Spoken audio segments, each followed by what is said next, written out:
স্বয়ং রাম দেবতা হওয়া সত্ত্বেও কিন্তু নিজের কর্মফল কিন্তু খণ্ডন করতে পারেননি। তিনি ভগবান হওয়া সত্ত্বেও এবং ভগবান ছিলেন উনি, কলিযুগের ভগবান উনি, কিন্তু তাও কিন্তু তাকে বনবাস নিতে হয়েছে। কারণ বনবাস যে শুধুমাত্র বনবাস নয়, বনবাস মানে কিন্তু রিপ্রেজেন্ট করে আমাদের কর্ম। কারণ আমাদের কর্ম সবার কিন্তু উজ্জ্বল হয় না, আর আমাদের কাজটাও কিন্তু সবার সেইভাবে কিন্তু উজ্জ্বল হয় না। কারো হতে পারে একটু নিম্নমানের কাজ, কারো হতে পারে একটু উচ্চমানের কাজ। অনেকেই মনে করেন যে একটু নিম্নমানের কাজ বা একটু কম পয়সার কাজ হলে এটা মনে হয় খুব খারাপ কাজ, কিন্তু আমরা জানি না যে এই খারাপ কাজ বা একটু কম পয়সা কাজের পেছনেও অনেক ধর্ম লুকিয়ে আছে। হতেই তো পারে এই কর্ম করে একদিন অনেক বড় হয়ে যাব আমরা, হয়ে যাব আপনারা, অনেক কর্ম করতে হবে আমাদের।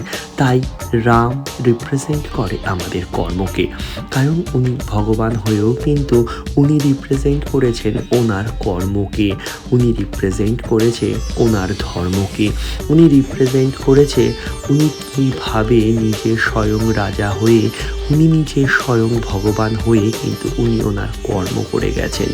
কারণ কর্মতেই ধর্ম, এবং কর্ম মানেই কিন্তু আমরা জানি অনেক কিছু। কারণ অনেক করতে হবে আমাদের, অনেক কিছু শিখতে হবে প্রতিনিয়ত। প্রত্যেক নিন্দিকে নিয়ে বাঁচতে হবে, কারণ নিন্দেই করবে অনেকে, জানেন তো। তাই রাম স্বয়ং ভগবান হয়েও কিন্তু উনি আমাদের বুঝিয়ে যান কিভাবে উনি ওনার কর্ম করে, কিভাবে উনি ওনার ধর্ম করে, কিভাবে উনি ওনার কাজ করে স্বয়ং লক্ষ্যে টিকে থাকতে হয়। তাই স্বয়ং শ্রীরাম রিপ্রেজেন্ট করে আমাদের কর্মকে, রাম রিপ্রেজেন্ট করে নিজের ঐতিহ্যকে, রাম রিপ্রেজেন্ট করে কত দুঃখভাবে থেকেও কিন্তু নিজেকে স্বাবলম্বী করা যায়, কত দুঃখভাবে থেকেও নিজেকে ভগবান করা যায়, কত দুঃখভাবে থেকেও নিজেকে রাজা প্রমাণিত করা যায়। তাই কর্ম করতে হবে, কর্মতেই ধর্ম।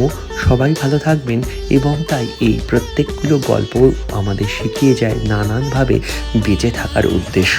তাই এরকম গল্প আরও পেতে প্লিজ সাবস্ক্রাইব করতেই পারেন এই ছোট ভাইটির চ্যানেলগুলোকে। টাটা, ভালো থাকবেন।